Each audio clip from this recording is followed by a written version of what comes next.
Today we have another Ask 5 mashup in season 1. This was question 2. Where do you get your business beyond your sphere of influence? Great stuff coming up on the Wandering But Not Lost podcast. You've reached the WBNL Wandering But Not Lost podcast, where real estate and reality meet. And now your hosts, Jan O'Brien and Matt Emerson. Well, welcome everyone to the Wandering But Not Lost podcast, where real estate and reality meet. This is episode 251. You can find all of our show notes over at WBNLpodcast.com. That's right, another mashup today. We're going to take those answers from our first 12 guests in season 1, mash them up together. As Jan mentioned, our question today is, how do you go out there and generate new business? If you are listening to this just on a podcast platform, you might want to go over to the show notes, and that way you know who all the guests were in our season 1. There on the show notes over there at episode 251, you're going to have all of the information on each one of the guests that appear into the on the show. So you'll be able to tell the difference when there's a different audio change and someone else is talking and different answer to the question. But to get the real scoop on who actually you're listening to, go over to the show notes and listen to that. And Jan O'Brien. Or go watch them on YouTube, where you can see them talking to us and get a sense of that and know when it goes. Yeah. Or that, absolutely. There you go. So Jan O'Brien, we got the answer from all 12 of our guests in season 1, but I'm curious, what are your thoughts about generating new business? Well, I am actually doing what I coach, okay? Whoa. And when people ask about this, getting back in the last 2 years into the business, really with a focus on selling in a team environment again, I tell people, beyond your sphere of influence, how you add people to your sphere of influence is you have to be doing 2 things: consistency. But number 2 is consistency. Number 1 is find the activity that you like doing. You get up every day and you enjoy it, and you have to have some kind of passion about it. Yeah. And then you must just simply do that thing consistently. That is how you generate business. And then all the details happen in between of developing that business, nurturing it, having a sale happen, and then they become part of your past client, what you do to stay in touch and nurture your database. But I'm going to tell you, for me, it's content creation. And it's only because of really enjoying doing videos. We've had a lot of experience, Matt, you and I. We've been doing it. I've gotten better at it, and I've learned how to do it in the last year. And I've learned that I really love it. And I've learned that when we do it consistently, it works. And that's why we have consistent business. And here's the deal, Jan. Just getting back to do the things that you like and you love, you can tell that you love doing that. Right? Because it is natural. There's not one forced thing that comes off on you or around you when you do a video. So it is what you enjoy doing. And obviously it's working very well for you and Cosmo. So it's not for everyone though. So that's the point. Not. You find the thing, and the thing could be anything. It could be networking, it could be social media, it could be expireds, FSBOs, open houses. It could be on and on and on, but whatever it is, it's got to be something that you like to do. And you do it every single day, at least 5 days a week. There you go, because the consistency is always really important. All right, well, there's Jan O'Brien's tip for that question. Lala, let's go see what the gang says. I think this week we're going to start with Barry Aldridge from Realty One Group Select.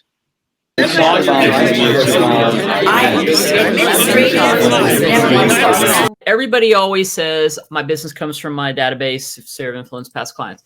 So what are you sharing with your agents now, or give us a couple ideas if you have, on tactics for generating new businesses, not following up with people that you already know? So and again, this is really not my ideas, and I watch my agents a lot with this, right? And I'm always trying to think of new ways, but some of the best things I'm seeing the agents doing right now, because there's so much activity on social media, I'm seeing that they are taking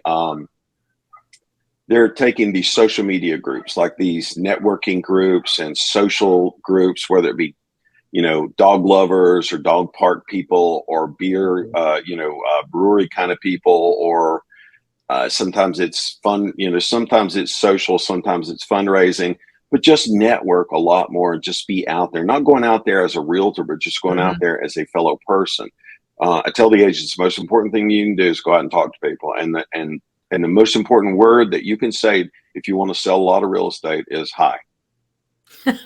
Good too. Right? Just and let the conversation go from there. But yeah, just get involved. We had a girl come from Iowa. The biggest advice I could give her, I said, get involved in every social thing that you can. And she got in with a bunch of people that are, new to the state, new to the Charlotte. She got in all those groups, and she's kind of running little mini get-togethers now. And she's literally busy as she can be because of that. And people are just looking to her. Just that. See, there's no excuse. I don't know anybody. Well, let's go meet people, and you can do that. Yeah, you got to start somewhere, and they start by saying hi. That's my thing. I love it. Start by saying hi. After you apologize, start by saying hi. That's awesome. I love it. Apologize and hello. That's my thing. Yeah, exactly. Well, whatever works, right? It's the KISS principle. Yeah. When somebody asks me, or when somebody tells me that their business is 100% referral, my default answer is, then you're not trying hard enough. Right. Go talk to strangers, right? And so I think that's, again, at the risk of sounding really boring, it's go talk to strangers. I think that there are numbers of ways to do that. Okay. Whether that's an open house because listings are staying on the market a little bit longer. We actually have the opportunity to do open houses now. I think, that's obviously one. I think that if you look at the growth trajectory of a lot of agents who don't really focus on the growth of their database, and it's almost like you have to gamify it sometimes, right? If you don't look at that, you start to see a plateau. So they start at day one and they make a certain amount of money, and they make a certain amount of money. They finally hit that magical $100,000 a year number. And then they just start to flatline. It just flattens out over time, right? It's because the only growth that they've got in their database are those referrals. And you've got to continuously add people. What I recommend to people is go do what you like doing with strangers. Perfect. I'm not a huge fan of BNI and Rotary and all of these things, unless if you're going to go into that and take on a leadership role and really start to build relationships with people. But, if you like politics, go join a political group. If you like fitness, go join a fitness group. If you like cooking, go join a cooking class or group or something like that. And it may be a slightly slower play, but you're not going to come off as that person trying to get business. You're going to come off as somebody who has commonality with the people around them. You're going to make friends and you're going to build your business that way. It's about being more genuine, right? Absolutely. Yeah, and that's during my coaching. That's what most of the agents they're struggling with. Where do I find new clients, right? And it goes back to basics. You're right, and people have been talking about it, so I don't want to beat that, but it is. It's when I look at when we did not have an internet and we didn't have cell phones. Our phone numbers were not on the signs. How did we find business? And some are willing to do some things that others aren't. But when we get back to open houses are still, I think, the key to our business. I think that door knocking is a kind of a lost art, but it works. Those to me are really the foundational things, and geographic farming. It's never not worked. It just takes some time and some patience. But when I look at our model and I looked at when agents are keeping 95% of their money, they've got money to put back in their business. And so we need to get them to think like business people and not just take that money and, we all need to save. There's no question about that, but put a little bit back into that business, because if you were at a traditional company or a traditional split company where you're paying 15, 20, 25%, you've got a lot more money to work with than the typical agent. And so let's look at, this is not passive. This is not part-time. Let's look at putting it back into your business. And I think building a really strong farming program works. And I could tell when people, I get nothing in my mailbox. I'm in a community that there's turnover, and I get nothing, and it just drives me crazy. And so I know that it works, and we've got agents that are doing it very, very successfully. It's economically, it's probably one of the least expensive ways, other than door knocking. I think to really get your name out there and to look for. But that's not quick business. To me, quick business is going to be door knocking. It's going to be being in events, being in front of people, open houses, no doubt. I am a huge supporter of our title team, our lending team. Again, part of this business is your relationships outside of your sphere, the people that can help you with your business. When you're new to our company, we insist that you sit down with our lending team and our title team. Get a farm set up, get these things taken care of. Just because you're working relationally doesn't mean you can't work other avenues of the business. Yeah. But don't do them half-assed. Do everything 100%. So you can't give 100% to 5 or 6 different revenue streams. You're gonna fail at one of them, or 2 of them, or 3 of them. You have to 100% on one. Once that's dialed in, let's now look at a different revenue stream. Let's dial that one in. So they're well-oiled machines. Great. So there's lots of ways to cultivate business outside of your sphere, and that can be, business to business relationships, asking for referrals there, farming, like I said, putting good value out to the consumer. It can, interest rates, fraud, identity fraud. I mean, there's so much marketing that these ancillary services give you. Why not take advantage of that? They want you to grow too. That's a great idea. Leverage your vendor teams and what they can do to help leverage you generate business. Okay, love that idea. That's fantastic. The other 30% of your business is going to come from creating valuable programs for people that you may or may not know. So I'm a big program guy. And so we have relationships with a few mortgage lenders, title companies, escrow companies, where we have programs to educate new buyers, seasoned buyers, and it certainly plays into getting out and meeting people in the real world. And so if you're not doing programmable deliverables, you've got to. And you might get 4 or 5 people there, but that's 4 or 5 people that now know you. And if you've aligned your brand correctly, they like you and believe you and trust you, and you've got a good shot at doing some deals. And obviously that means they're interested in real estate at some level in the funnel. Okay, my best idea really, it's very simple. Okay, something called farming. Okay. There you are. Love it. This is basically, but I'm going to tell you the best source, like Jenny said something very, very important. Yes, as a realtor or even as a human, when we go knock on the door, we're going on a listing appointment, or we're going to meet a buyer for the first time, we always have that fear if we're going to be rejected, or if they're going to make us feel welcome. I'm going to, like Tony Robson said, I'm going to change your brain within 2 seconds. If you listen to me, I'm going to make a huge change in your brain, and it's going to impact you to become a very strong realtor. Here's what I want to share with you. Okay. Buyer or seller needs you more than you need them. Without you, they cannot get the right advice. They cannot get the right guidance. And if you are if you're working with a seller, they're always looking for honest, hard worker realtor. You have that. So when you're walking in to meet with your client, don't be arrogant, please.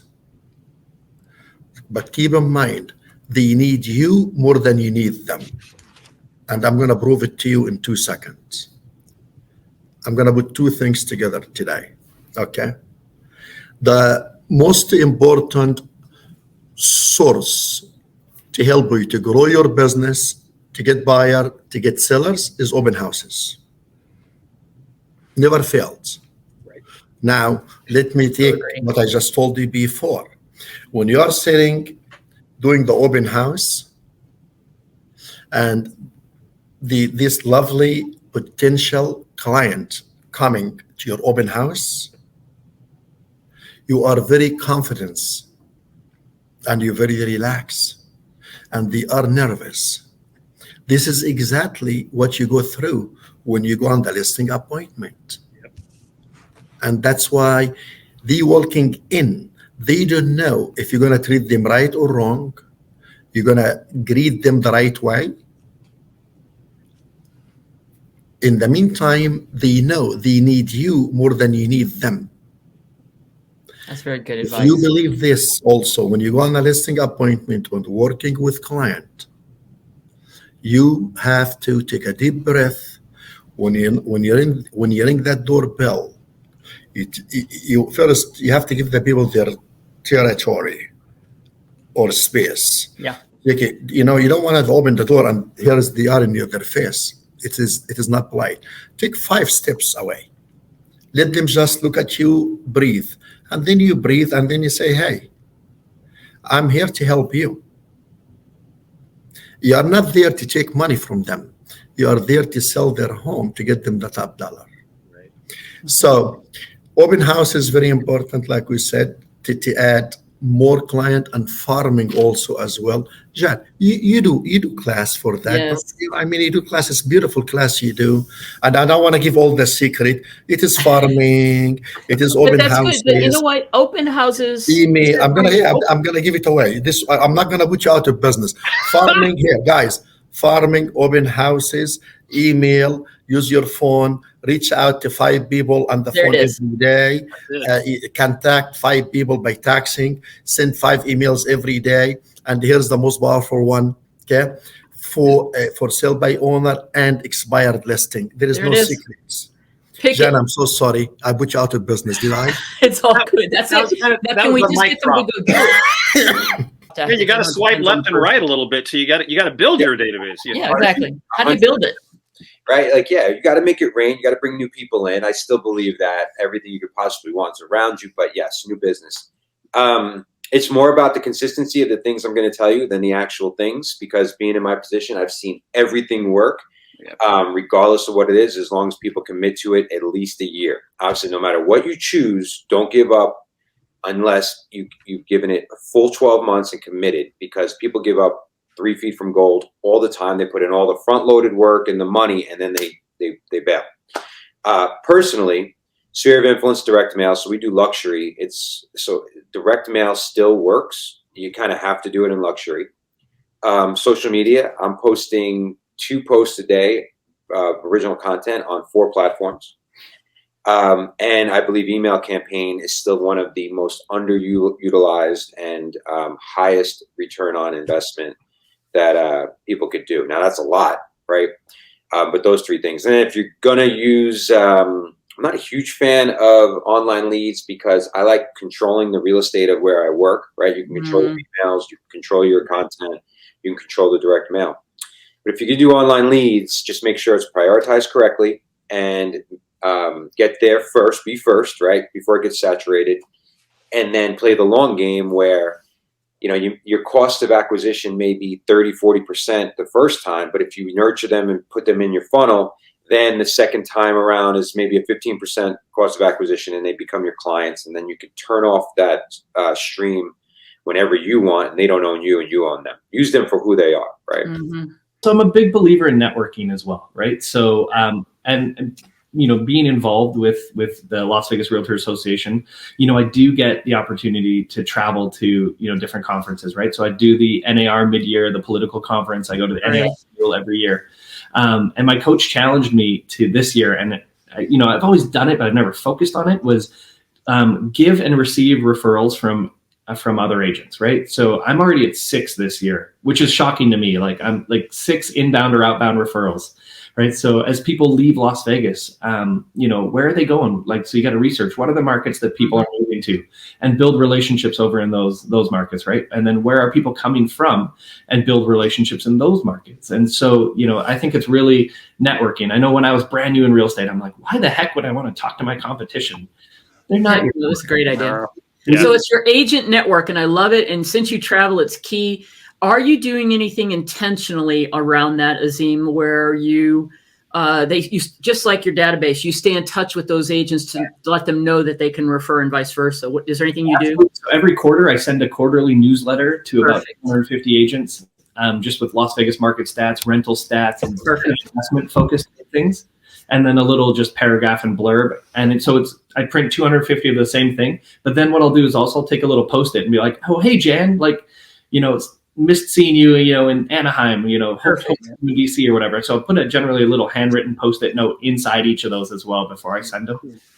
That is just going to grow for you, Azim. That is agent network is something I've been coaching people forever. And all you have to do is have a simple way to stay in touch and share one of our favorite coaches that we've worked with, David Squire, has this process. He does the same thing, and he does the same thing. He does quarterly. What's working for us? Mm-hmm. So besides talking about what the network is, this is just something to add to it, because I think you'll get even more from it. It's people want to know, like, here's information about the market here, but what you could do is say, here's the thing we did in the last quarter to the other agents that got us the most business this year, or here's something we did with our sphere. Now you're kind of coaching other agents, and they even see more value with you. It's just an idea to add to that level of quarterly. You know what I mean? So you just got to be out there. You just got to be out there. There's no substitute to face-to-face contact, none. And we're seeing great results on that. It's hard. Most agents won't do it. If you can get yourself to do it, it's going to make a world of difference in your business and in your attitude too, because it's not as bad as you may think it is. Yeah. And people typically are generous and help. So if you have a problem with doing it, just give them something instead of asking for something. There you go. Yeah. I think you just wrapped up really what the key to success is no matter what the market is, that you got to, I'm going to go back to get up, suit up, get yourself out of your home office. And here's what I heard you say that I really want to just, because it's just something we say all the time. I must say every time we do one of these podcasts, you got to find the thing that you're, what's your drive, what you're passionate about. But I also find, Fred, I wonder if you agree, people can have drive and can have discipline. Discipline is key, but they also have to find the thing that they're good at, that they'll get up every day and go do. Because lead generation can come from all kinds of things, from networking, open houses, social media, expired listings, what you name it. And I can get an agent in front of me, and if they're good at it and they like it, then we can give them some strategies. But they got to get up every day and do it. Would you agree? I mean, that's the key to success. 100%. I mean, it's following up with the leads. Yeah, it's got to be something that it's palatable. It's something that you're willing to do. It's something that's not going to, cause you, paralysis. You know what I mean? And not do it. If door knocking is not your thing, then do open houses. If you're scared to death and you just can't bring yourself to go to the door, then do open houses. But I have to tell you, I've also seen a lot of agents walk through those fears. But to build your confidence, you got to start with something that you can experience success with. We tailor it to what the agent feels most comfortable with, right? That's really key. Go. Some agents, they're not going to do videos for social media, right? So we've got to find another way for them to connect. Okay. So it's really an individual. But I mean, as I mentioned earlier, social media is still a great way to connect with people on a large scale. And then, I think that open houses and then your sphere, if you belong to one of my agents plays softball, and he probably does, 5 transactions a year from his softball connections. So networking, it's so I'm 100% on board with this, because I do also believe you've got to find your niche. And part of what you're doing with your new agents, I'm sure, is helping them figure out what they're good at. Because if they're good at it and they like it and they're passionate about it, i.e. softball, pets, finding a way to do that, then they're going to keep doing it, right? We're on the same team there with that one. And it's funny because it's special. There's no easy answer. It's specific to each person. So that's a great answer. But reaching out to the people that you're with all the time is such an easy angle, and it seems to be one that most agents avoid doing, which is so odd to me. Number one for me, again, the BBNL. I'm gonna have to repeat that so many times. I used it from BBNL, be present. Social media. I know Matt and I were talking about it right before we started this interview, and Matt wasn't really aware how present I am on social media, but I became very present. I started social media, especially for my Instagram, where I think I had like a couple hundred people on my Instagram. I think I'm in 20-something thousand now. So social media is number one. You have to be present, because if you don't really remind everybody out there what you do, they're going to forget about you. I actually had someone reach out to me a couple months ago because I posted on Facebook my business card and the link to an app that we have through Realty One.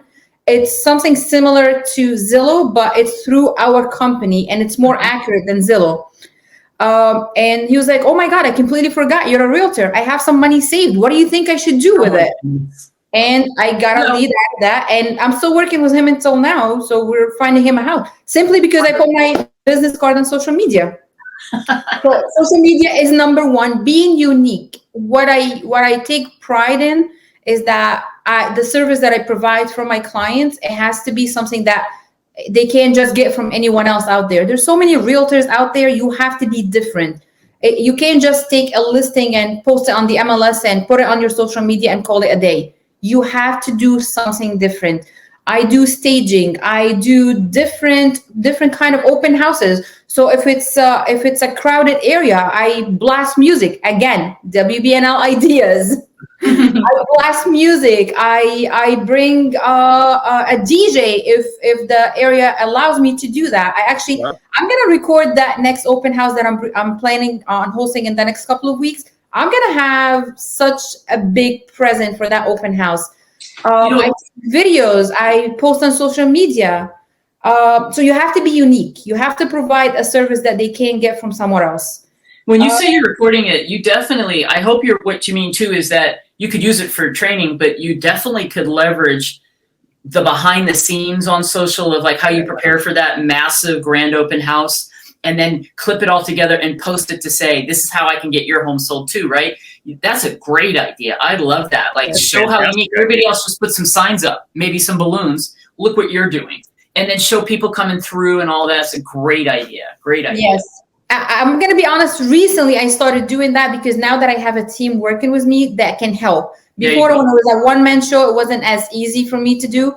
But now that I have a few people with me on my team, we do together. We actually just had a listing appointment this morning. We were taking professional pictures and doing behind-the-scene videos for it. Beautiful. That's fantastic. Oh, and last one, be consistent. You can't just do it once and you're done. You have to be consistent with what you do.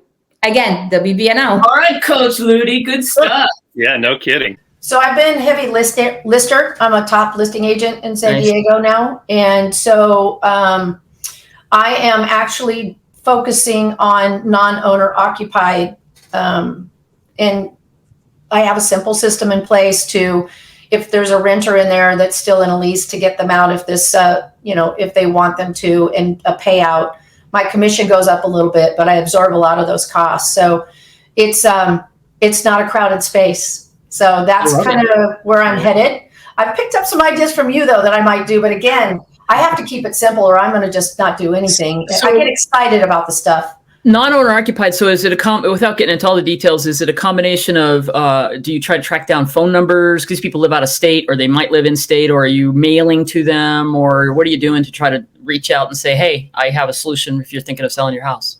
Yeah. So mailers are going out once a month to them, and then also phone calls. And I get this from my title, and I know that there are systems. I think Vulcan 7 and all them might have some non-owner occupied stuff. I'm not sure. I'm actually doing some research on it now to make sure that I have the right list, right? So it's been really, really good. I don't have any business from it yet, but I know a couple people that have really done well with it in other states. And my past, I did it, and it was very successful. So I'm really hoping for the same result this time.